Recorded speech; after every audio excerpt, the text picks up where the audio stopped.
say. And so Sally can wait. She knows it's too late. Oh, we are live. Hello, ladies and gentlemen. It is great to be here back with the MMA Huddle. And look, I just want to start off by saying I hope you're all having a fantastic Easter festival, Easter weekend, Easter holidays, whatever you're doing. It's bank holiday weekend over in the UK, so we get a 4-day weekend, and everybody loves a bit of time off work, don't we? Let's all be honest.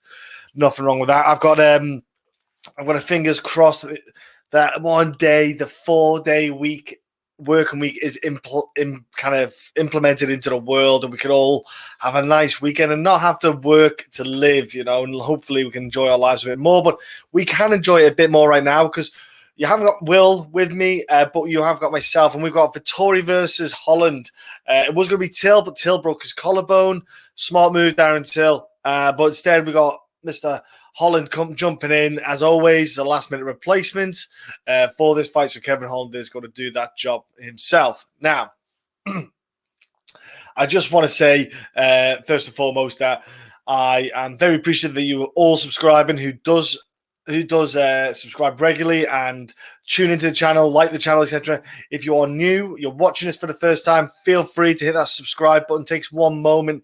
Like I said, content-wise, coronavirus has restricted the content me and Will were looking or hoping to apply to the channel, just because it's thrown up, let's say, a spanner in the works in our work-based side of things in life. So sadly, the world has to, kick our ass with that regard. But me and Will are looking to do stuff in the future with content, add some stuff in, spice things up a bit. Hope to get that all sorted for you all as soon as possible. And look, I'm just going to start off by saying we had a break. We had a week off, which was nice, but we have a new heavyweight champion. Francis Ngannou is the new heavyweight champion. Stipe lost his belt. It was a intense moment because the heavyweight division super tense. Second round, I think everyone else maybe thought that second round, maybe that's Ngannou's chance gone. He has got the one-punch opportunity. Stipe, he admitted himself, made a silly mistake. Technic got off the game plan and just put himself out there to get stopped. And it is what it is. We have a new champion. Looking forward to see what to do next. They did a trilogy with DC. I don't know why you don't do a trilogy with Stipe. I think the division is in that way at the moment that you could maybe, I know they're going to do John Jones. They're looking past, I don't know if the press maybe are looking past Stipe Miocic, but if you do John Jones, that's fine. I think John Jones is going to have a rough time with someone like a Francis Ngannou. But yeah, look forward to it. I hope we get a trilogy fight. If I'm Stipe, I would sit and wait. You got Garnay against Volkov is going on. There's some great little matchups getting made in the background, folks. So super hyped for them fights as well. I don't know if anyone's checked the card out yet for this Vettori and Holland card. It is it's a really good fight card. Super looking forward to it, man. Some great names on it. Fighters that I've interviewed in the past. And I'm looking forward to it. Look at this, BP. Yeah, back holiday to you, bro. Yeah. Learning Castro thus far. Yeah, Lena Castro. Okay, cool. Looking to play Jordan Griffin too. Man, I will be getting to those fights shortly, man. And yeah, I can see why you're going for Castro on that one. I want to jump ahead a little bit and we'll say I'm kind of going towards swinging that way on that in that fight. Let's go into it then. Let's jump off with jump into the card and. My timer in the top of my screen is really peculiar. It's saying 57 minutes. I've not been doing any podcasting for 57 minutes, so I haven't got a clue why it's done that, but it is what it is. I'm going to try and do what I can with the timings. Let's go straight to the bottom of the card. Card breakdown I've got in front of me. I can just go what I've got. So please do feel free to not say it's not the official schedule, but we have Impa. Kasanganay against Sasha Palatnikov, okay, in the 170-pound division. Impa, he was impressive coming in, really young in his MMA career, came into UFC Contender Series, did well against Maki, Patola, looked like a lot of potential, and then got their kind of highlight reel finish stoppage on him by Buckley. And that kind of threw a spanner in the works for them as a promotion, I think. But the guy that he's got is in performance, Sasha.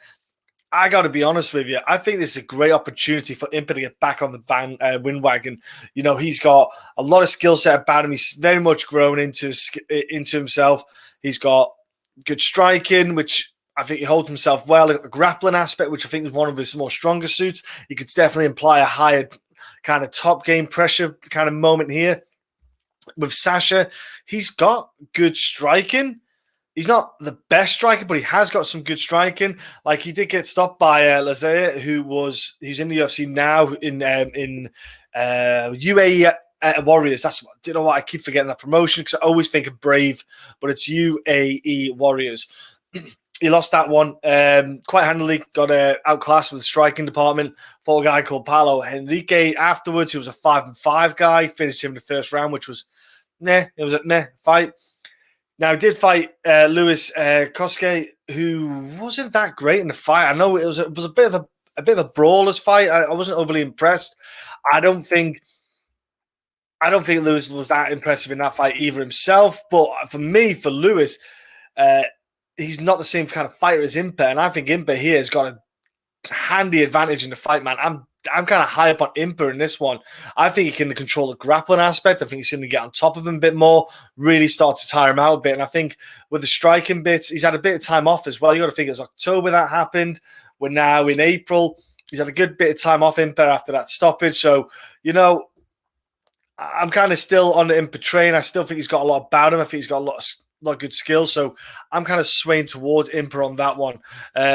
So yeah, that's my pick on that one. I'm good. I can't do the timings because the clock is way off. That's gonna mean I have to watch it all back and get the timings. But it is what it is. I'll move that out of the way. Next up, we have on the fight card, we have Da Un Jung against William Knight. Now, this was originally maybe William Knight and Alonzo Menafield. That fight was meant to happen a few weeks back. It got stopped. Daniel, great to see you, man. Yeah, I got Impa. Yeah, he's a lot more impressive than Koski. Yeah, and Sasha. Yeah, man, I just feel he's got a bit more on him. And he's super young in his kind of skills. I feel like he's got a high ceiling. If I know we got stopped, but anyone can get stopped in the fight game. What I'm going towards in this next fight, man, is that William Knight was meant to fight a couple of times now, so he's constantly teeping on that high-end ready mode for fights. Alonzo Menafield fell through twice. They finally gave him an opponent, and I think this is the kind of ideal opponent for him, man. Da Un Jung, he is not a bad fighter, dude. Like, he did well against Sam Alvey. Good little bit of back-forth battle. Sam Alvey's just one of those awkward dudes to face. He's tough. He's got a good counter left hook. He can defend takedowns to the nth degree. Mike Rodriguez, on the other hand, is a guy who's susceptible to getting stopped. But even though Mike Rodriguez himself he's a quite intimidating figure, he's not got the best chin. The Kadidas Ibrahimov fight wasn't like it was Kahides. He's gopping. I got to be honest with you, he's about as useful as a chocolate fire guard. In my opinion, in the UFC level, I don't think he's of the standard. Now he's going to fight someone who I feel William Knight he's got a lot of potential in him to be just a terrifying guy in that division. The dude hits heavy. He comes forward. He's got stopped against Tafon in that fight. He kind of disputed the stoppage himself. Alvey either gets knocked out, or makes you look unimpressive. He's kind of like Elias Theodoro in that way. Elias' style was really kind of nullifying of what you wanted to be. So he's very good in that way. But for me, William Knight, man, he's got a lot of power. He's been stopped once, which was I don't want to say dubious stoppage. He did get hurt. He did get rocked. He just wasn't happy with it. But every other time, the dude is hurting folks, man. And he had a great introduction to the UFC. The Alexa Kimura fight was a decision win. So, man, he showed he can do 3 rounds, man. That was a big plus sign for me because I thought, I don't know how he was going to do with his size. He's very patient with his output. He's smart. He knows that he hasn't got a heavy output going. He can't go, like a high volume, but he's very tactical with the way he strikes, the way he moves. Takedown defense was good enough, in my opinion. I don't think we'll see any takedowns here. I'm swaying towards William Knight in this fight. I think he can actually put. I know he's an underdog in this one, but I think William Knight, when he puts those hands on Jung, I think he's going to actually hurt him quite bad, man. So I'm going William Knight this one. Even though he's the underdog, I'm still think he's got that power in him to really mess some folks up. So, man, that is the guy I'm going for in this fight. But feel free to not disagree, but feel free to put across who you're picking the fights. Love to know who you're going for. Feel free to comment anytime. As I'm talking, I'll pick out the comments, speak about them as much as I can. So yeah, that's what I'm trying to go for here. I'll even pop them on a screen as well, so people who are watching can obviously comment back on the comments. Right, now, next up we have, let's go to 145-pound division. Man, this fight's not a bad fight, man. You got Jordan Griffin, who is, for me, I feel like he's been a bit of a deflated balloon, man. Been a little bit let down by him. I think he's got way more skill in him than he has. Well, way more skill. I think he's got way more in him than he should be doing in the UFC. I just feel like he's been letting me down. Not letting you down, but letting me down. I was super hyped for him. Luis Saldana is his opponent, man, who he's an okay fighter in his own right. He's been around a lot of regional fights. He's fought in RFA, which is a good promotion in itself. LFA, obviously the merger, went on to Dana White Contender Series. Vince Murdoch fight. It was an okay battle. He's tall, lengthy kind of guy for the weight class. Luis, what can I say about him? What can I think about him that makes me go, dude is dangerous, man? Submission game isn't too bad at all, but I think here, Jordan Griffin, again's just got the stronger grappling aspect, Just my 2 cents. It's great to see you, brother. I hope you're doing well, man. I hope everything's good with you. I hope you enjoyed your Easter and got a load of eggs and just getting fat eating chocolate, man. That's what it's all about that time. Yeah. Look at this one. See, Daniel's on the... Yeah, Jung is a naughty step after smiling. Yeah, it is. Definitely, yeah. Now... I'm going to go out there and say I think Jordan Griffin has been letting himself down, and he cannot do it again, man. He's letting fights slip away. In my opinion, Chase Skelly fight, I think he should be winning that fight. The Yusuf Zalal, Yusuf Zalal's a simple man to fight against. Don't chase him, close him down, close distance. You should be losing that decision. The Dan Ige fight, don't get me wrong, that was probably a fantastic. In fact, I love watching that tape study. I love going back to watch that fight. Some fights you see there and you remember, you watch at the time, but sometimes, there's that many, you can't remember how good some of them were. And that's a great battle. To and fro. That was grit. That was hard. And that was some effort in that fight, man. I want to see a bit more for Jordan here. I want to see the aggressiveness in getting the takedown. I want to see him aggressively get his hands on Lewis, get him to the mat, and get that choking, get that W. Now, Lewis is obviously the favorite in this fight, man. 4-fight win streak. He's looking good. Everything so far has been a stoppage in the 4 fights that he's had. He has fought like someone like Mike Santiago, though, outside of the UFC, and he got stopped. So, by all means, he's not a guy who isn't beatable. He can get stopped. So do not think that Lewis is going to walk this fight, man. I think, though, someone like Jordan Griffin, he's too tough. He's too tough to get out there too easy, man. I wasn't overly impressed by what Vince Murdoch could do. I thought he was great in that fight in the Dana White Contender Series. I think Lewis is an awkward fight to go against. But it just irks me. I feel like Jordan's got more in him, and he's got to be shown at some point. I'm going to go with Jordan Griffin. I'm going underdog again. As a couple of underdog plays in this card for me. You all might pick other guys. Feel free to, but I'm going Jordan Griffin here. I think the dude has the grit about him. He has the nastiness about him to get an ugly 3-round decision, maybe 29-28. The first round he might be feeling out. Lewis might have to get that range nailed down, the kicks, etc. But I think he can do this, man. I hope he can. I hope the dude does it, man. He needs to start doing it. Otherwise, he's going to be on chopping block, Jordan, real soon. Next up we have is Jack Shaw against Hunter Azure. I'm going to be honest with you. I'm going to say straight away, I'm going Jack Shaw because kind of knew Jack Shaw since the amateur days, been chatting to him for a long time, known him for a long time too. My Wi-Fi is a bitch today. Just going to put it out there. It's been gopping. Don't know why as well. I don't even know why it's been crap, but it just is. Yeah, for me, Jack Shaw is a guy who's going to be flying through the ranks. He's going to be flying in the division, and he's going to be handedly taking care of someone like Hunter, man. The Aaron Phillips fight looked solid. Hernandez fight looks solid, man. The dude is so good. Jack Shaw, his hands are only getting better in the background. He's working with Gary Lockett, who's a great boxing coach. Shaw all day. Here we go. Just my 2 cents. We're both on the same page here. Yeah, Jack gets his sub. He's got that submission game. He's a tough cookie to crack. He's hard work. Have to tape this, but yeah. Tennessee was got to go with the UFC vets more than not. Yeah, seems Griffin win here. Yeah, that's just my thoughts on it, bro. That's how I'm picking it. But yeah, Jack Shaw, man, I like Hunter Azure as a fighter. I think he's a good guy. The Brad Katona fight, I thought he did great in that matchup. Cole Smith was really awkward, an awkward kind of dude to fight face. He did okay in that one, but Jack Shaw's hands are really good.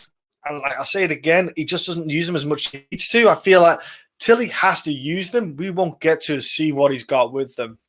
You've got the likes of your kind of wrestling-based guys. Jack's got the wrestling, but what he wants to do, he just wants to take you apart and destroy you. He's very aggressive with his grappling, very aggressive with getting a win.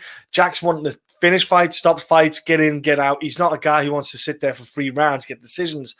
It's not his style. Of Vaughn Lee won back in Cage Warriors Day when he was making his debut down at this weight class. That was a big test because I wasn't sure how he would perform at that weight. Vaughn Lee was a veteran, very tough guy, just been in the UFC.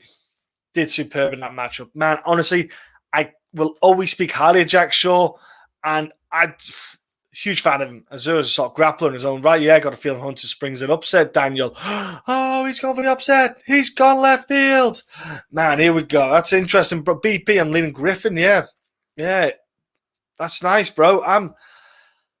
God, fight show, good takedown defense. Yeah, Griffin's got good takedowns though. What I like about Griffin just with his takedowns is he can link up the singles and double leg takedowns.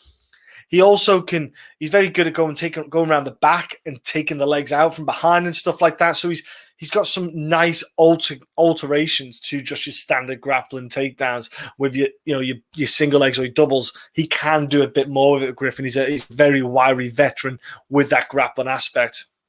But yeah, nothing against Hunter. Yeah, I just heavy on Jack. Big fan of his.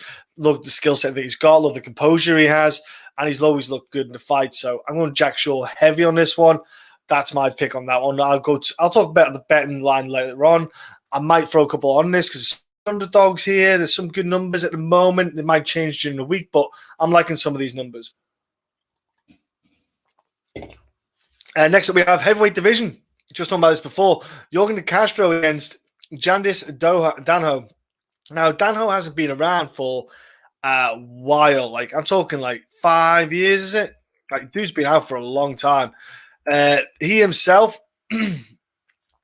heavyweight guy, he's got some good aspects to him, where he's got some kind of good heavy hitting, but man, he's not high level. Now, don't get me wrong, I'm talking here, and his last fight against Christian Colombo was awful, man. He just was coming in with combinations, head down as well. Susceptible to knees, uppercuts, if you want to clinch him. He didn't show anything in that fight that made me think that dude's going to be a powerhouse in the division. 5 years out and you're a heavyweight, man, he's definitely shot past his prime. I'm surprised UFC kept him for as long, but injury or injury, you can't do anything about that. I suppose you have to be harsh if it wasn't a career ender. But, man, Yorgan Castro, he's just got more about him, hasn't he, I suppose? He's only won himself once in the UFC. He's only lost decisions, though. So Yorgan's got this toughness about him. The Carlos Felipe fight and the Greg Hardy one, I just felt the guys were able just to keep him away, keep him off. There was a lot of clinch work from Yorgan in the Carlos Felipe fight. But I just feel that this is going to work well for Yorgan Castro because, Danho's going to close the gap. He's going to come in with strikes, head down, clinch up a bit, a lot of cage work. And that's where I think Yorgan can get away with it. I think he can get more out this fight. But to be honest with you, it's a low-level heavyweight fight, man. It's not overly impressive. If Yorgan has a consistent jab, you do so much better. No, he would do, yeah. That's the power, but he's so inactive during the rounds. It's the clinch game, bro. That's the problem with a lot of the heavyweights. They try to go for the clinch game, do the power. I'm going to outmuscle you, etc.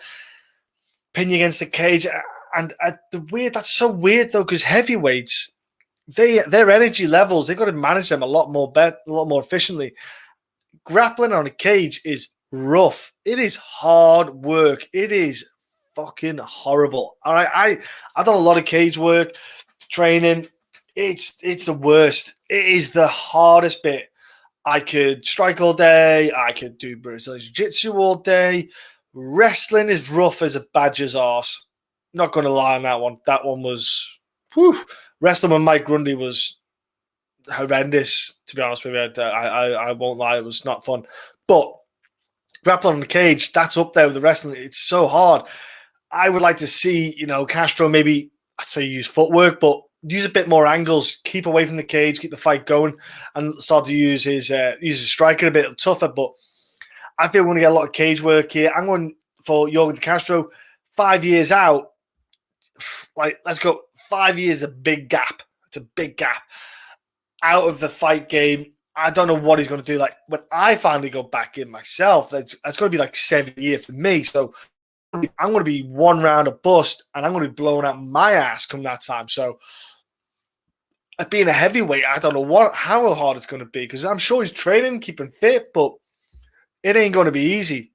Castro was an overachiever, and now he's back to being an underachiever. Yeah, be careful having him in your parlay. I'd be careful having Castro on a betting line anyway, because it comes to heavyweights, I kind of like to stay away from the heavyweight betting line unless I'm pretty confident, when it's like a Kasanganay and Volkov. Even that's a tough one, but I'd probably go Kasanganay off the cuff. Next up we have is the 155 division. We have our boy John Mackenzie. John Makdessi is going against, love this name. It sounds like one of my favorite dishes I have at dinner time. Here we go. Ignacio Bahamondes. There you go. Bahamondes. There you go. Bahamondes. Man. Rough, innit? Rough name, that kid. Guy's been on the regional scene, went over to LFA for one bout, got a decision there. Then he got on the Dana White Contender Series. Lovely front kick finish. Can't deny that against Edson Gomez. But at the same time, I thought for his physique, he is awkward. He's 6'3". That's a big 155er. Long, rangy, hard to fight against, So that was one thing I thought, but what I hated about his style, if you look at it, man, the dude just leans over, crouches, and puts his head down low. It's like he's trying to match your height. So everyone he's over, extended on the height, he kind of brings himself down. He got hit with a head kick by Gomez, which I could not get my head. I couldn't get my bloody noggin around it, because you shouldn't be landing nowhere near anything like that. The kind of shots that were landed on him should not be landing on a regular fight. The dude needs to learn how to manage his height, range, and reach. A 6'3" and 155 division, you should be a horrible dude to fight. You should be awkward to hit. You should be getting out of the way. A lot of people should be getting the body shots on you, which is kind of standard for someone tall. And kind of, you hit the body to go up top. But, man, he just did not look good in that fight, in my opinion. I know we got a stoppage, but I just saw too many holes in his game. And he's fighting someone in John Makdessi, who is a veteran of the sport. He has got a wicked skill set, great cardio, can throw the strikes out. The Abel Trujillo fight, the Ross Pearson fight, the kind of Baghdad fight, Medeiros fight, a lot of those fights, the dude is working the whole time, landing strikes, going at it, and he's good with his footwork. I think here, Bahamondes is going to have a rough time against John Makdessi. I'm going John Makdessi big time on this one. I think he should outclass him in 3 rounds. I think there shouldn't be any problem for John Makdessi here. I think he's going to be tall guy. He's going to fight, go for the leg kicks to start with, open up some body shots, lay the body shots in, come over the top. you should land all day long with a kid like this, because I just felt that he didn't manage his range well. I thought his posture was poor.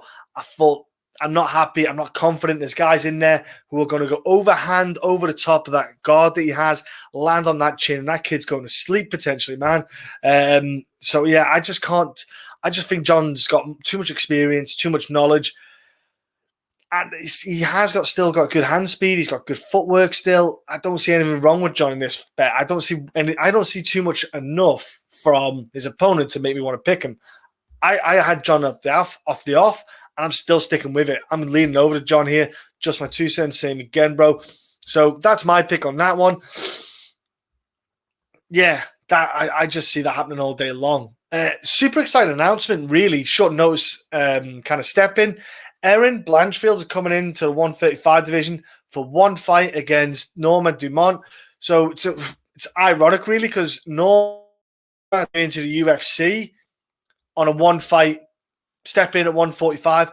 Oh, fight Megan Anderson, and it was. Here we go. Yeah, Ignacio has holes in his game. Yeah, Makdessi. Yeah, not the worst pick. Yeah, he does have holes. He's very open. So Norma Dumont was like, oh, I'll get signed to the UFC. Let's fight Megan Anderson, go down a weight class and stick it out in there. Way better for me. Smart move. She was meant to fight Bay Malecki. Now, Erin Blanchfield, if you don't know who she is, get onto Victor FC, watch the girl compete there. She's already fought like Kay Hansen, Terry Cortez, Tracy Cortez, sorry. So she's already fought names of girls that you might already know. Brittany Cloudy as well. Some girls from the kind of regional scenes who have got good skill sets. Big fan of Erin Blanchfield, young kid. She's got a lot about her. She's got a lovely head kick finish of, I want to say Victoria Leonardo. So she has got some good striking about. She's got a good grappling game as well. I'm looking forward to seeing what she can bring to it. Norma fights, for the win. Yeah, Erin is undersized, and Norma didn't look too small at 145. Yeah, okay, I can see that. Yeah, Moise Audio was pumped about the Blanchfield signing. Yeah, I saw that too. He was absolutely hyped. But I was too, man. It's a great signing. I feel like it's a bit of a quick signing. I would like to see him maybe just craft his skill a little bit more in Invicta FC. But she could do 125. She could hold her own a bit in 125. She still needs to, I want to say, fill out. She definitely needs a bit of the strength. Because if you look at the Victoria Leonardo fight, she had a bit of difficult time when she kept going for takedowns. She kept doing the kind of hip tosses, which weren't working too well. In a fight here, going to 135, Norma Dumont was big, strong against Ashley Evans-Smith. I thought she looked solid in that fight. I feel here that Erin's going to be outsized, overpowered. She's not going to like getting hit by that girl because she'll hit hard. Dumont's aggressive. And she's got a good hand combination, Dumont. She's got good hand speed. Erin would want the fight to the ground just to kind of, I want to say equalize the fight, but trying to bring the fight closer to her home to get a bit more of a chance to win. She's done the Eddie Bravo Invitational. She likes the jiu-jitsu side of things, and there's a higher chance for her to get a W there. I feel that she won't be the aggressor in the fight. She won't be on the front foot as much, Erin, here. I think she'll definitely be on the back foot. She tries to do the clinch game on the cage. I think Norma will have no worries or problems really battling this off and reversing it. Erin knows going to get another shot. She'll be at 125, far more super weight class. I think she'll kick ass in that division. The girl's got a great ceiling. She is, honestly, I'm super stoked about Corey McKenna, Erin Blanchfield in the UFC. Two exciting girls who've got some great skill sets about them. I'm pumped about the pair of them being in the UFC. I think they've got a great skill, man. Norma got a booty too. My goodness. Of course, I love my woman, and she's great and amazing. So I'd never look at another woman's booty, and I never noticed Norma had one. She, sure she does.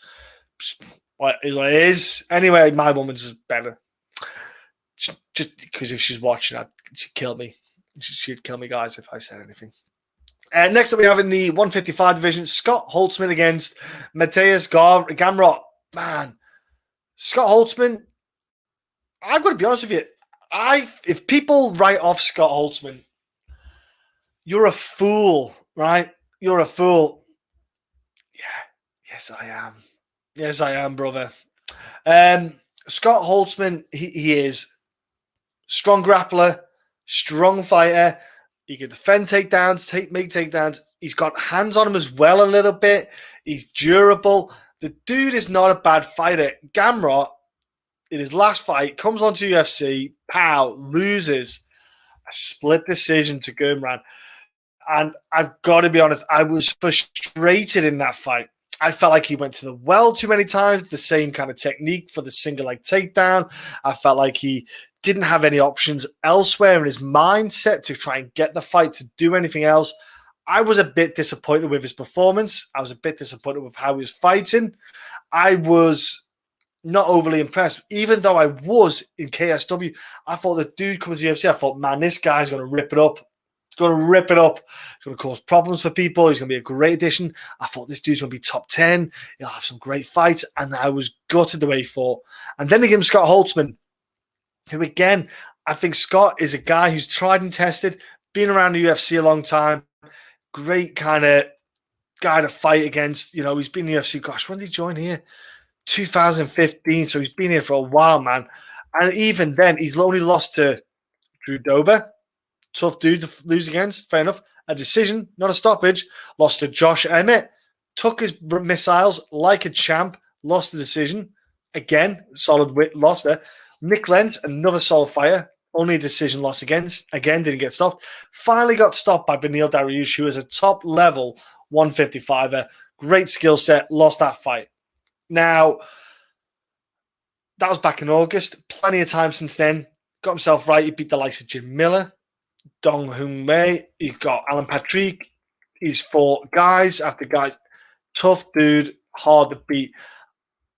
I was dubious about who to pick, man. I really am. I'm kind of stuck on it because Scott Holtzman, obviously, he's definitely a big underdog in this fight, but I don't think you should write too much. I don't think you should write off Scott Holtzman. He is so live. If Gamrot comes into this fight and does the same again, Scott can turn the fight around in his favor. He could get the reversals. He could get on top. He can cause Gamrot problems on top. He's very good at his top game. Scott Holtzman applies good pressure, good ground and pound, grinds you down, tires you out.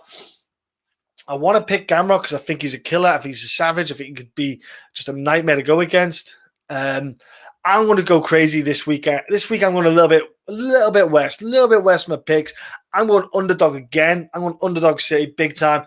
I think Scott Holtzman has got the capability. I think he's live. So I'm going to go with the crazy man who's live. I'm going to Scott Holtzman. Not a lot of people probably go that direction. I think a lot of people would be still quite high on Gamrot, maybe to put it down to jitters. He kind of just didn't get his footing right in that fight, just couldn't get going. But I'm going to Scott Holtzman again. I think the dude can hold his own on the feet. I think he's tough on the grappling. I think Gamrot's got a hard fight here. I don't think Scott Holtzman is an easy out for anyone in this game. So I'm going to go Scott Holtzman here. I'm going to crazy, man. Let's do it. Let's go Scott Holtzman. 155 division again. Talking about Jim Miller. He's back against Joe Solecki. Jim Miller is, man, he's still one of my more favorite fighters in the fight game. Hopefully everyone else has that kind of feeling about him. The dude, he's just a good fighter, man. He's just a bad dude to fight against. Tough. He's got good power in his hand. He's got good grappling. Me and Will have said it before. Illness and age hasn't been great to him in that way. But Joe Solecki he beat Austin Hubbard last. It was a good rear naked choke on the feet. I thought Austin made the wrong decisions in that defeat. I thought he made the wrong moves.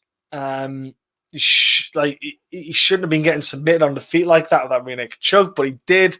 So I wasn't overly impressed in that. Matt Wyman beating just like he beat him. No one cares. Beating Matt Wyman in 2019 is no big deal.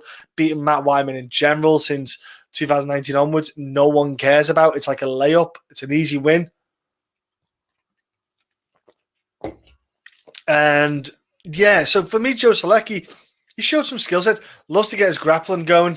Loves to get his submission game going. And that's obviously what they've done here. They saw this matchup. They fought Jim Miller, submission monster.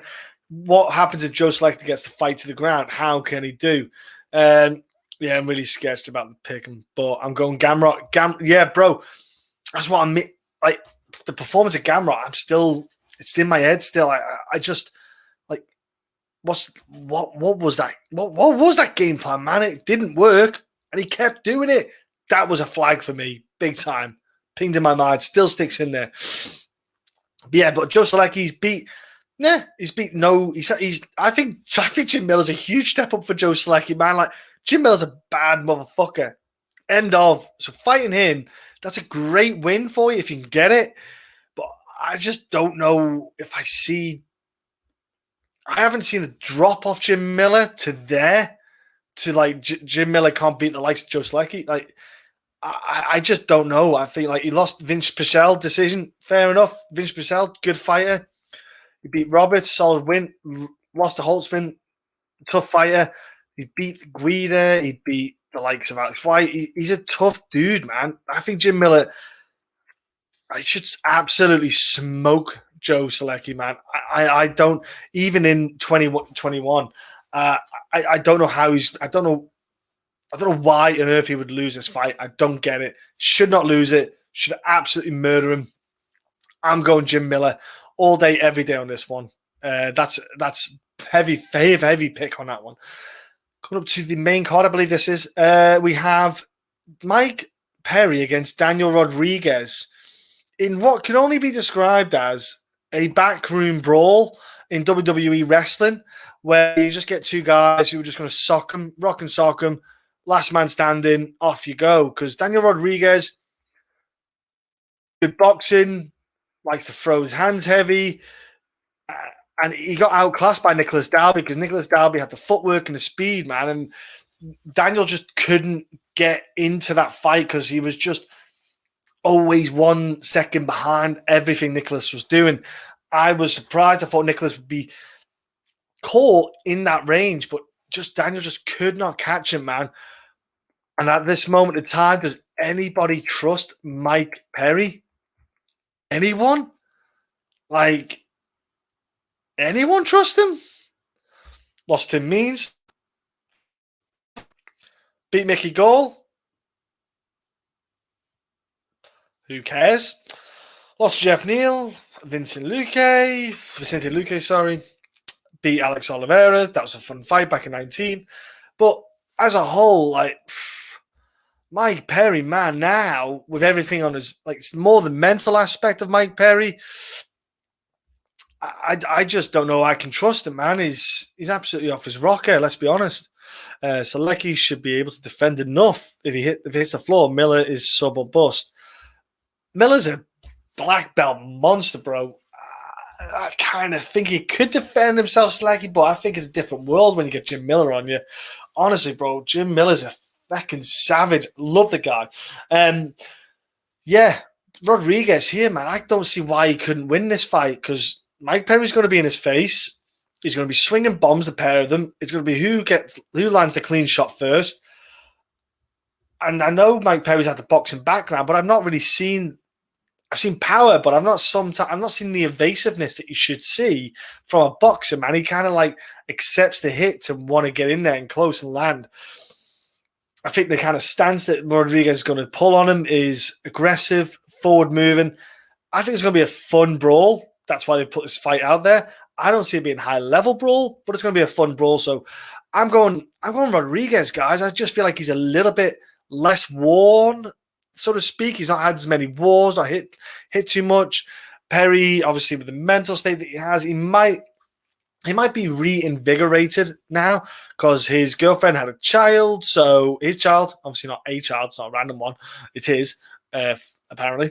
But he's got a kid now, so that might change his mindset to want to fight, to win, to make money, to supply for his kid and his family in future.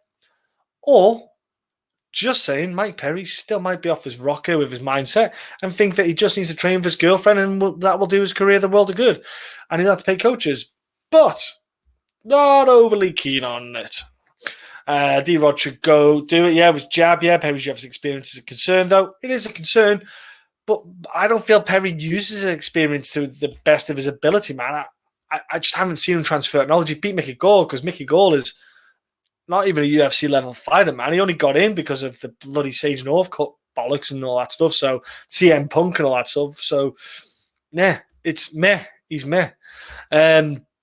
So I'm going Daniel Rodriguez on this one all the time, all day long.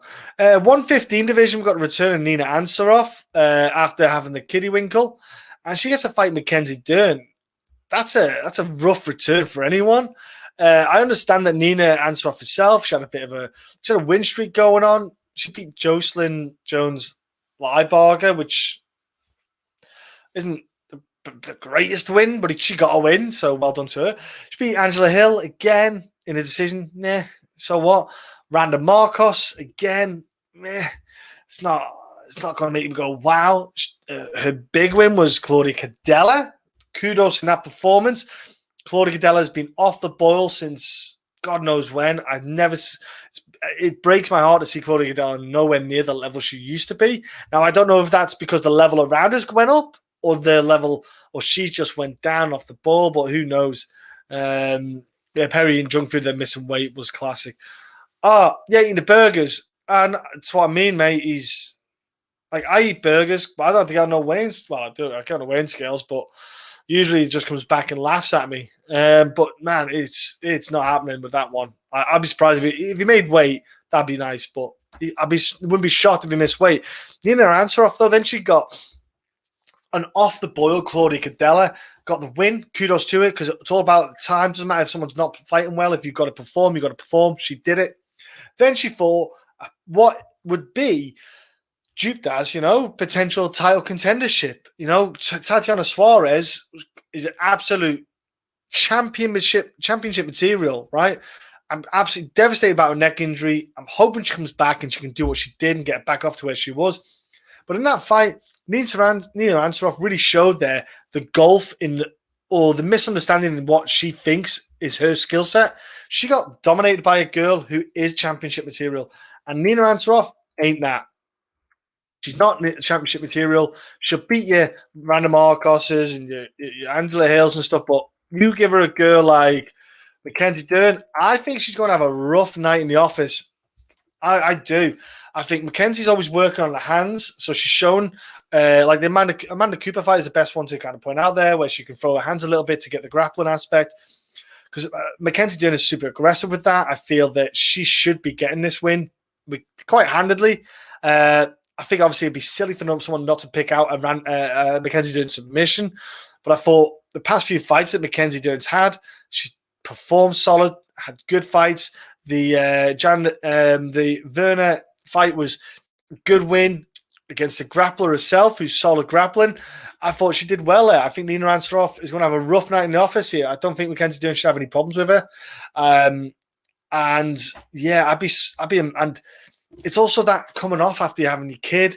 What's her physical body going to be like? It's obviously she's training camp, but what's it like in the fight itself? Mackenzie Dern, we saw a difference with her. There seems to be a difference with them. I'm not sure on the return bout, not anything after that, but especially the return bout. I sometimes feel like they come back a bit too soon. I'd like to maybe, if the women have had a child, I'd maybe give them 18 months to come back after the birth, then come back in. Enjoy motherhood. Like, let them enjoy motherhood. Having a child is an incredible thing. Being a parent is fucking ace.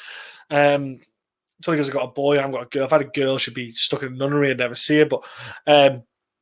But yeah, being a parent's great, and that's what she's doing. She's enjoying parenthood. Let them enjoy the parenthood, then let them get like a 6-month camp. I say 6-month camp, 6 months to get back in that, straight in for a fight. But anyway, I'm going Mackenzie Dern all day long. It should be easy pickings for her. Sorry, folks. Go next to. It's happening, eh? It's Sam Alvey against Julian Marquez at 185. So it's going to be interesting what Sam's going back into the 185 division. Kind of felt like he was going to 205 just to get some mix up in different fights. Didn't quite work out how he wanted. Like, beat Gian Vellante in a split decision. That's nothing.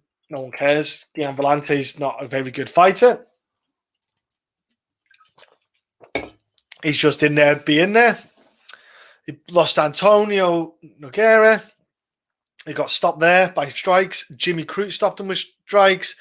He lost to Clayton Abreu. Like, what the heck you doing losing to him? And then he lost to Ryan Spann in split decision. That wasn't Ryan's best fight.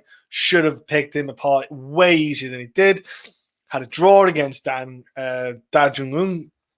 So it's not been a good place for Sam Alvey, man. He's not doing too well. Like it's not doing too well for him, let's be honest with you. He's fought a lot of fights recently. You can definitely see the decline. He was meant to fight Zach Cummins, and that fight got cancelled. That was a way, way more suitable fight for Sam Alvey. I thought he would have had a way bit greater success in that fight, but man, I think he's going to have I want to say he should lose. He should lose this fight because he's not fighting well, but he's fighting Julian Marquez, and Julian Marquez been out for a bit, came back, looked okay. Dern by sub is a logical pick. Yeah, her lack of wrestling is a concern, and Ansaroff is underrated. Yeah, the thing with that, Daniel, is that Dern gets away with the lack of wrestling because she's so aggressive with the striking. She'll use her striking to close distance to grapple. So she actually uses, instead of going shooting in for a takedown, where you change levels and you integrate and you go up and you knock them down, what she does is she uses a striking, and her forward momentum of throwing her strikes is what causes that impact to knock you back. So rather than the impact of coming down and under, which, if your wrestling defense is there, you shoot the hips in, you break it, you break the impact. What she's doing here. Hey, brother, how's it going, mate? How you doing, Helmet? Sorry, how you doing, brother? What you're getting here is, with Mackenzie Dern, she uses her striking, so she's upright and her opponent's upright, which is actually better for her to get a takedown because her opponent isn't low and expecting or defending a takedown. They're high, defend the striking, hands are up high, so she can get the takedown in or engage and grappling. Usually goes for like an inside or outside leg trip. Works really well. It's a good alternative that if your striking isn't the highest level, because with wrestling, you want to change under the striking and go up and under. If you get the wrestling base in, you break it. This is really good tactics. If you watch what Mackenzie Dern can do that, it's really smart. It's a good alternative version.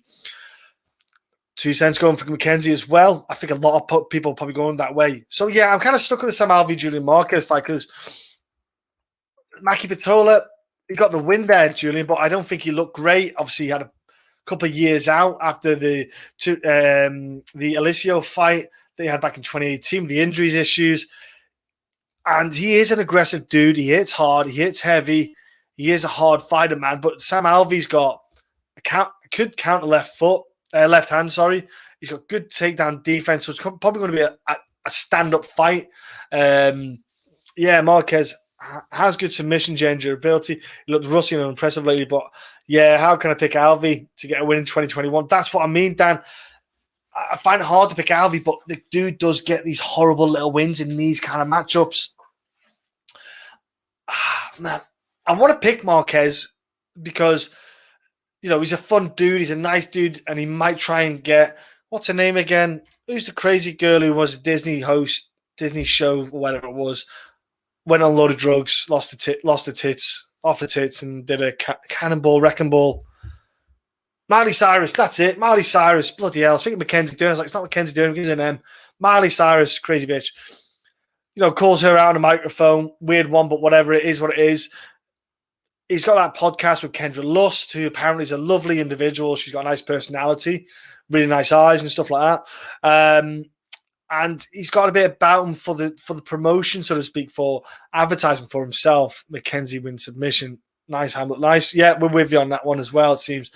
I don't know what the odds are for the Mackenzie doing submission, but I'm sure it won't be that overly impressive. But you can always do within, in the first round, you might get better odds.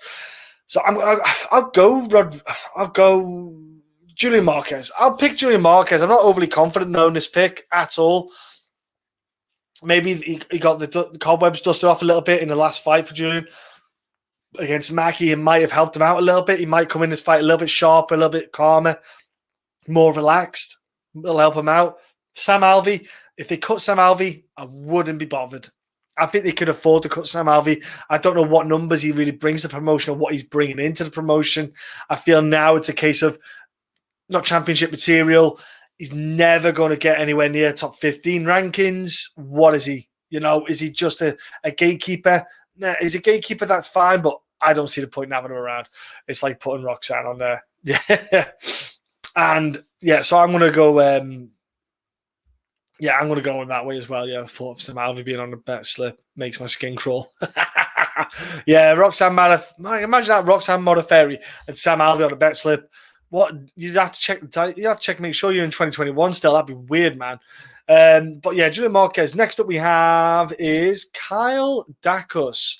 He is stepping up in this division against a guy who's named the Black Wolf, which is pretty sweet little fight name there. I like that. It's Ali. Here we go. I'm going to do it again. I'm going to murder this name. It's Ali Askab. Ali Askab.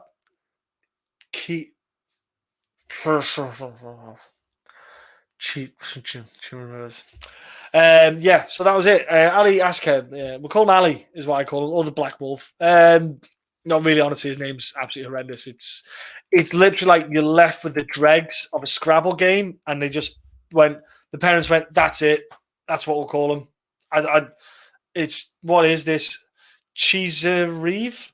It's like a poor man's chicken Kiev. Anyway, but he's not a poor man's chicken Kiev in the fight game.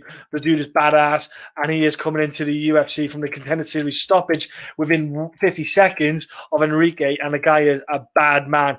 Ground and pound, striking. He's got grappling. He's got a lot going for him. He's beat some absolute monsters. Paul Harris fight. He may have grabbed the cage a few times in that little bit when the heel hooks were coming on, but it is what it is. If you're not cheating, you're not trying to win. Anyway, other than that, though, he's been on M1 Global. If you don't know who they are, you're out your mind. You need to check out M1. Fight nights as well. The dude is badass. He's a horrible guy to fight. He's a machine. This fight is all about Chicken Kiev. Yeah, he's only losing when he fights someone ranked. The dude is aggressive. He's powerful. He's a tough dude. Man, I like what he brings, man. I like the skill set he's got. I think Kyle's going to have a hard time in this fight, man. Definitely have a hard time. It's not an ideal fight for him, man. Because if you look at the Brendan Allen fight, Ali can do the same thing here. He could grapple, dominate on the top game, get ground and pound, open up a submission, get the fight out of there. I thought the win for Kyle against Dustin was nothing special. I wasn't overly impressed by anything Dustin did in the fight to really put Kyle in trouble. Now, Kyle has got a legit sweet Darce choke, man. That Darce choke he's got is legit. But he's fighting a guy who's just got a really strong, tight grappling game, man. He's hard to fight. He's so hard in the sense of his aggression in the grappling and pinning you down top game.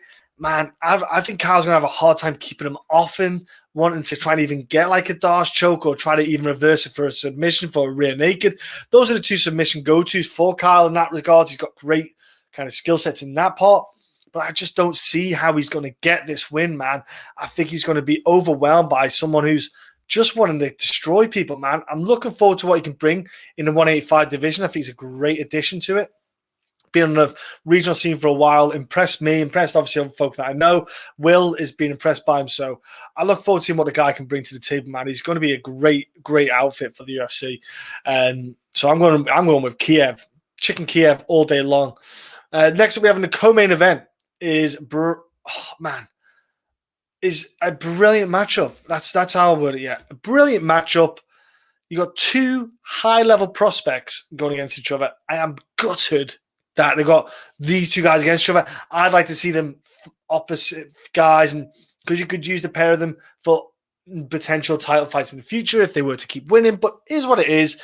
I would like to see one of them maybe fight the likes of Cub Swanson and stuff like that. But you've got Arnold Allen against Sadiq Youssef.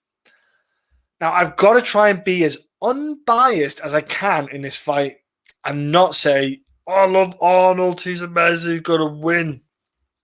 Because I do love Arnold a bit. Great guy. I've had good times with him. We had a laugh. Which one was it? UFC Glasgow. We were hanging out, sitting next to each other for the fights. And it was just a good crack. DJ John, I won't tell Lord Christian how you pronounce his name. Yeah, it's what he's getting. Chicken Kiev is his new name. It's not a black wolf. It's Chicken Kiev. He loves it. He'll love it. But yeah, Arnold's a good egg, man. Like I've been hanging out with him before. He got signed to UFC. Spoke to him pre-UFC days, Cage Warriors days. Knew him for a while. Know him very well in that sense.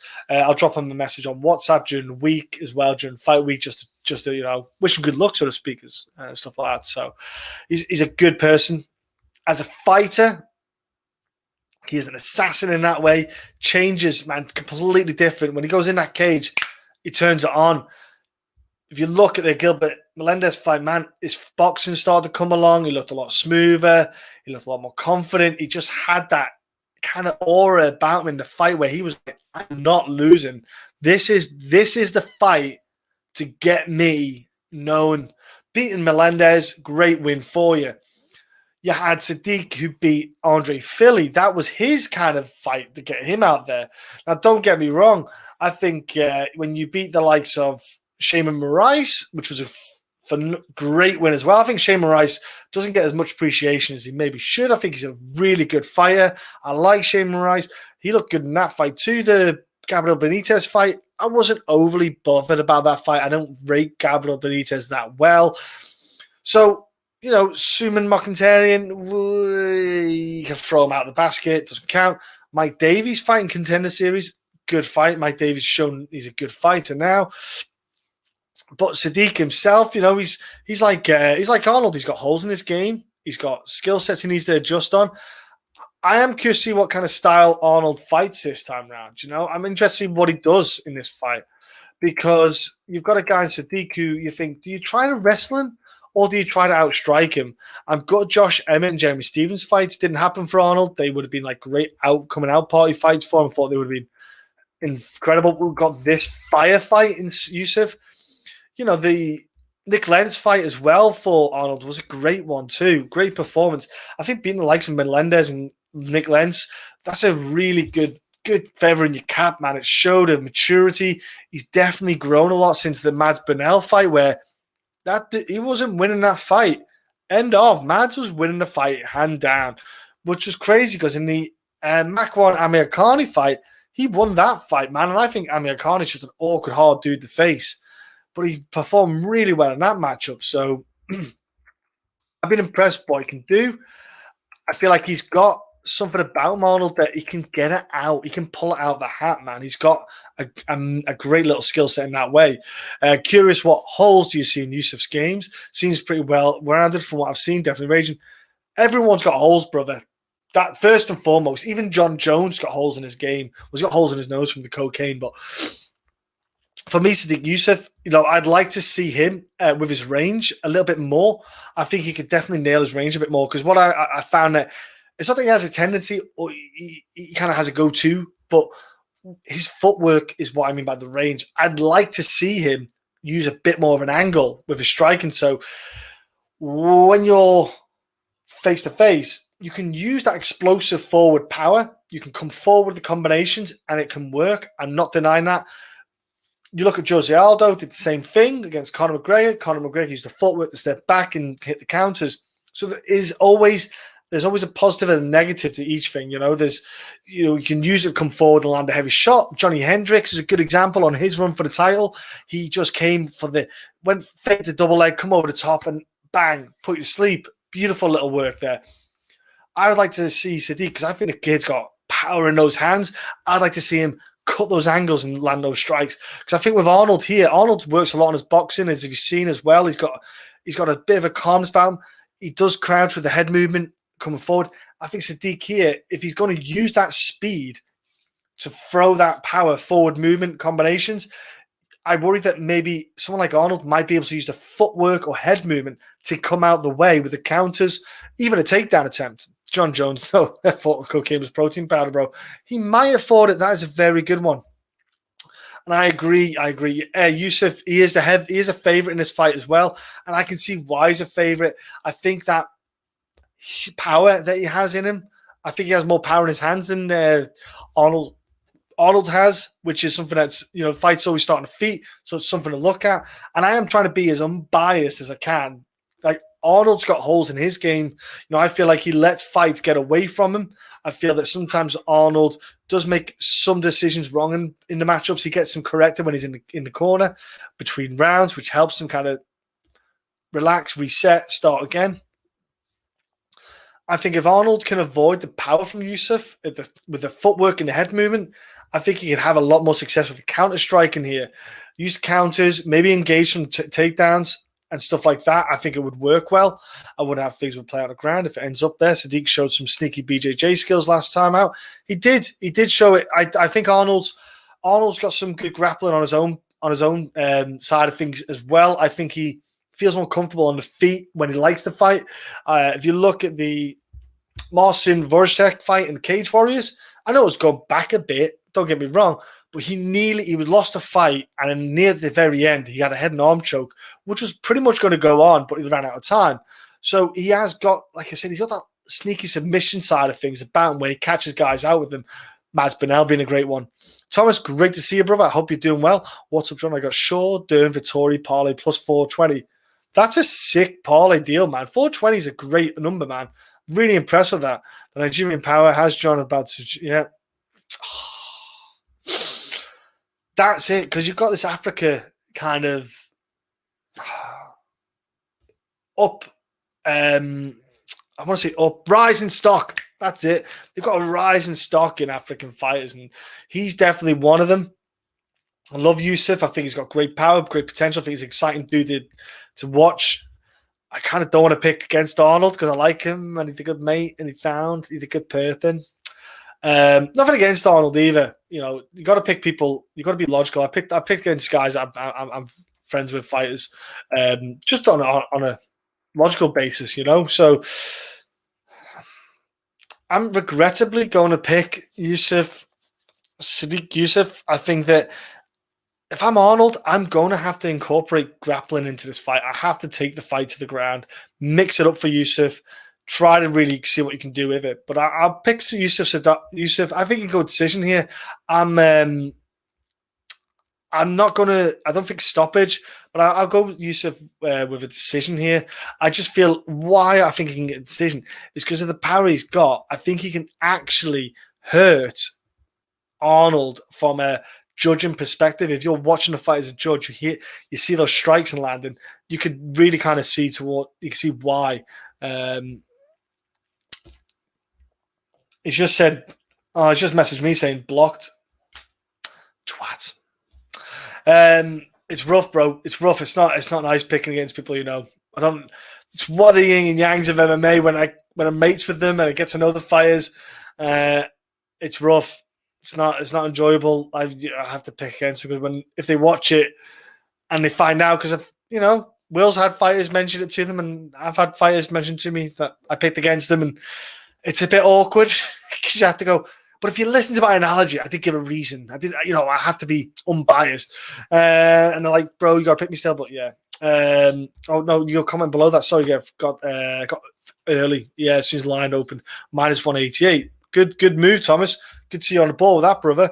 But yeah, main event time. Let's not talk about the co-main event again, because I'll change my mind to Arnold if we don't. So, Vettori was meant to fight Darren Till, like we said before, but he's fighting Kevin Holland. Kevin Holland stepping in, short notice again, but it's short notice, but it's not, because he's just fought, so he's not too long out of the fighting, and he's not new to stepping in short notice fights, is he? It's nothing new to him. He lost to Derek Brunson. Was it the best looking fight? Not one bit. Was there a lot of flack given to him by Dana White? Of course there was. Didn't say he's changing his ways, got to stay how he is, blah, blah, blah, blah. A lot of people focusing on Kevin Holland. I feel like Marvin's not getting the look or attention he possibly should or could be. Let's remember, Marvin Vettori, dude is a bad man. The dude is coming on leaps and bounds over time. Guy's had a ton of fights cancelled on him, but every time he's come back, lost to Israel Adesanya, looked good in the fight though, didn't look out of place. Cesar Ferreira, Andrew Sanchez, Carl Robertson, and Jack Hermanson looked great in that fight. Looked great in all of them. I'm not saying Kevin Holland isn't a good fighter. I think Kevin Holland has got a good skill set about him. Of course, he talks a lot. Look, talks a lot of smack, and that could cost him fights. And I think it will cost him fights. I think his kind of sometimes his brase kind of attitude when he's grappling and stuff like that kind of annoys me a little bit too. I think Marvin Vettori, if he wants to get the fight to the ground, it would be silly not to want to do that. Because if you see a hole in someone's game, why would you not take advantage of it? Marvin Vettori's kind of guy, old school, tough, wants to stick it out, get in there, let's fight, hands up, and go for it. But I've got to be honest with you, man. I kind of swaying towards Marvin Vettori here. I think Marvin's tough as nails. He's got good power. He's got good endurance. He can throw out 5 rounds. He could go 3 rounds. He can go all the time, stand up and throw. And he's just a tough dude to go against, man. He's got, I want to say, like above medium power in his hands. So it does have a wear on you. He's shown he can submit you. He's got a lot about him, Vettori, that I think it's starting to get almost like recognition / starting to come into his prime with everything. I'm kind of swaying towards our boy Marvin Vettori here, man. I think Kevin's going to be talking smack. He's going to be acting out a little bit. Marvin's not really going to react too much in that way. He's just going to come forward, be aggressive, and throw the hands. And you know, it's a tough one because definitely raging. I love Holland, but I can't see him cracking Marvin. Yeah, that skull is fake, mate. It is. The dude's tough, man. He just has this way of absorbing a punch and coming forward and keep going. When you see guys get hit, you sometimes see them go a little bit slower. The striking is a bit off. Marvin seems to handle it really well. Really well conditioned is one of the things it'll be. He's great conditioning. But I just feel that Marvin here should win this fight. And I'm good. We're not seeing Till fight Vettori because I think even then I wasn't overly confident on Till winning that. I trained with Till, but even still, it doesn't make me think he's going to win it. I think Vettori's still a hard dude for anyone that top 10 to fight. And man, it's Kevin Holland's one of those guys, isn't it? He's there all the time. He was there last time against Brunson. I picked Brunson, and and Will did too. I think Will picked him too. And a lot of guys, look past Brunson, and I said, look, you can't look past Vettori. You got to remember, just because someone's in the limelight and in the moment, it doesn't mean they're going to be matched up well against that person, and the skill sets do clash. I think Marvin's going to just be aggressively walking forward to Kevin. Kevin's going to be on the back foot, trying to throw punches, throw the straights, 1-2s and stuff like that. I think he'll end up getting hurt because of the counters that Marvin might throw. Marvin might even go for grappling. I think it would be a wise decision on him and on his part to try and grapple in this fight. So I've got to go Marvin here. I think he might even get a submission win over Kevin Holland come later rounds. He might get a fight to the ground, just start to try and submit him. But I just don't think Kevin's going to stop him. I just don't see it. So I'm definitely going over the Vettori side of things, which kind of leads us over to the betting side. And while we're in the betting side of things, if you're new to the channel, just take 2 seconds to hit the subscribe button. You can take 2 seconds to go and type in Pornhub when you're free on your own. So you can do the same thing here. Is hit that subscribe button, take a second, hit the subscribe button, hit the like button. It makes a big difference on the algorithm for YouTube. So do it. And Pornhub if you want to, whatever channel you're into. Look, betting odds. I said to you before, I went through a couple of underdogs, and there's good odds here today. I think it's good odds at the moment. I don't know what it'll be like in the coming week, but look, Impa against Sasha. You got Impa at -300. He's definitely kind of parlay piece. Sasha +235. If you're confident that Sasha can do it, I'm not overly confident he could do it. In my opinion, I don't think he would. That's also training with Till. How to go? Oh yeah, told me everything he knows, mate. Told me everything he knows. Yeah, I won't lie. Darren Till has got a surprisingly insanely strong, powerful defense on a double leg. His hips shot down.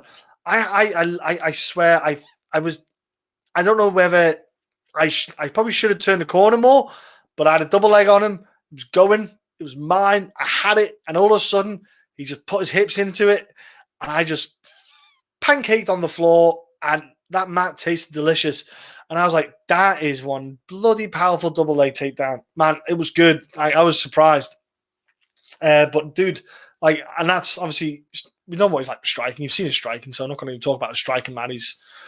But like, I'm trying to talk about something outside that you don't really see. So I was impressed by that, man. That was good. Of course, Mike Grundy's there, so what do you expect? He's got in Commonwealth Games bloody wrestler there with him. So, and Mike is like a bloody rock. I couldn't believe how strong that guy was.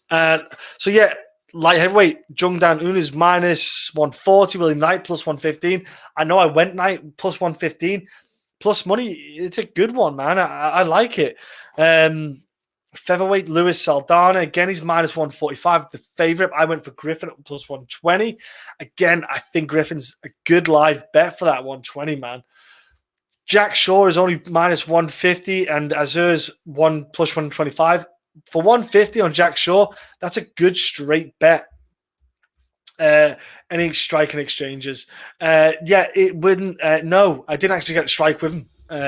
So sadly not. I wish I could, but I just didn't get chance to sparring with him. So is what it is. Yeah. So it was man, like Jack Shaw minus 150. I like that. I'm surprised it's 150. I think it's quite low. I thought it might be like minus 200. So Jack Shaw, solid one. Heavyweight Yorgan Castro minus 300 against Danho's plus 235. Steer clear of that, guys, because I gotta be honest with you. The heavyweight division is rough. You know, you can always do a stoppage inside a distance if that is it, but that's all I can think of.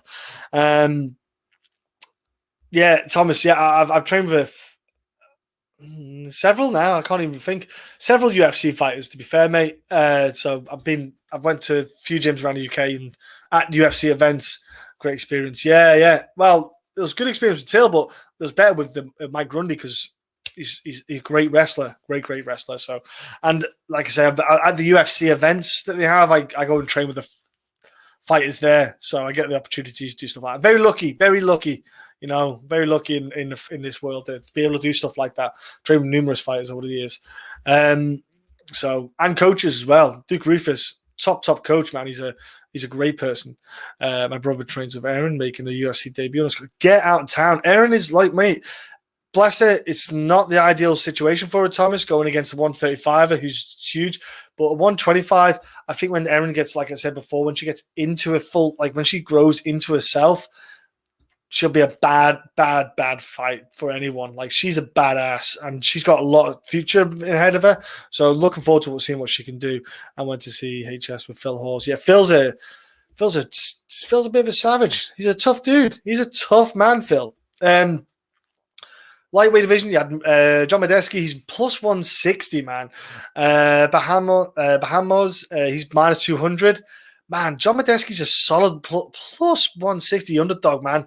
I'd be all over that like a rash. Erin, bless her, she is plus 200. Dumont, minus 250. That bang on. Got nothing wrong with that. See nothing wrong with those odds. Scott Holtzman, 185 against Gamrot, who's minus 230. That's what I mean with the Holtzman. I see him as a live underdog. Minus 185. That's good money. That's good money to be made. It wouldn't be a big loss if you were to jump onto that. I think it's a good one to go for. And again, another huge underdog. Jim Miller minus 190. Plus 190 for Jim Miller, and Judge Solecki minus 240. Don't agree with those odds at all. Not even ridiculously close. Matt Mose to pick him. Jim Miller plus, look at that. Jim Miller, Scott Holtzman. You can make good money this weekend. I'm confident in the pair of them getting up W's. Mike Perry plus 150. Daniel Rodriguez minus 185. Again, Rodriguez minus 185. You can always pair him up with Impa for like a parlay because they're quite high. So the two of them together, I think you get some good odds there. Nina Ansaroff minus 120. Mackenzie Dern plus 100. Nina's a favorite against Mackenzie. You've got to go for Mackenzie Dern on the odds. I know the bookies, the numbers always changing all the time. So I don't know what the betting lines could be in an hour's time, 3 hours or 6 hours, but they're good odds out there. Again, Sam Alvey plus 160, Julian Marquez minus 200. Steer clear of them two because there is no guarantee that Sam Alvey will not perform or he could come out and get a decision win. Like, I just don't trust Sam Alvey, man. He's awkward, dude. So he can make this Julian Marquez fight really rough and ugly. Next up, in the middleweight, you have the Kyle against Chicken Kiev. Kyle's plus 105. Chicken Kiev minus 125. That's a good odd there, 125 to get on top of. So I would not be surprised with that one. Sadiq Yusuf minus 140. Arnold plus 115. close to a pick'em. It might be a pick'em come Friday after the weigh-ins. They might see the odds change a lot. I'm not surprised in that.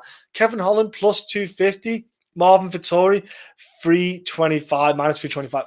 I cannot emphasize enough that is some good odds making. I think Marvin Vettori should be that high in that fight, and I expect him to fully take the win here. So yeah, good numbers there, good opportunities for parlays and mixing it up with fighters. So I love it. I love these odds. I think there's some good underdogs money there. I hope you bet sensibly, bet within what you can afford, as well as me and Will always say, don't go too far, don't do stupid things with stupid money. But DraftKings is out there as well. Getting the DraftKings, there's some good guys there to go for. As always, Will loves you. He's not here, but he always sends his love. I love you all. I hope you enjoy the fights this weekend. I will. Back next week for another fight card breakdowns. We've got another 6-7 weeks of breakdowns where we get another break. Have a great week, everyone. Enjoy yourselves. Love each other. Love everyone else. Let's spread our love of MMA and eating food, Easter eggs, lots of chocolate. Let's go, guys and girls. Let's do this.